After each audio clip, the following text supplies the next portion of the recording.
কেন আপনার দুঃখ হয়? যখন কথা শুনো না তখন ঠিকই দুঃখ লাগে। আর কি তা সারাদিনে ঠাকুর নাম লইতে পারে না, সারাদিন খালি mobile mobile mobile mobile mobile টিপানি। মোবাইল টিপানি ছাড়া তোমার গতি নাই। বিছনাত পড়ছো তো যে ভালো কথা, বিছনাত পড়ছো তোমার অসুখ, আমি বুঝছি তোমার অসুখ। তো তুমি একটু ঠাকুর নাম লইতে পারো।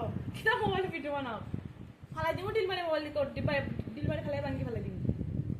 এখন এখন শুনতে হয়েছে, এখন মনে রাখো, রাখে এখন ঠাকুরের নাম লো, একটা গুরুদেবের নাম লো, 108 বন্ধুরা গিন্নি পুরা রাখো, 108 বাড়িও করো, হরে কৃষ্ণ করো, বীজ মন্ত্র খো, তাই না? তুমি সুস্থ হইতা। খালি হারাদি খালি মোবাইলের মাঝে আন্তাজি মান্তাজি ভিডিও আর ইয়া ওটা ভিডিও তোমার ভার করবো নি, ঠিক করে দিব নি। গাওয়াত লাগে না তো, বেটির মাত তো ভালো লাগতো না তো, বেটি তো ভালো লাগে, মাটিতে তো ভালো লাগতো না। বেটির মাত হলে তোমার ছুট হয়ে যেত।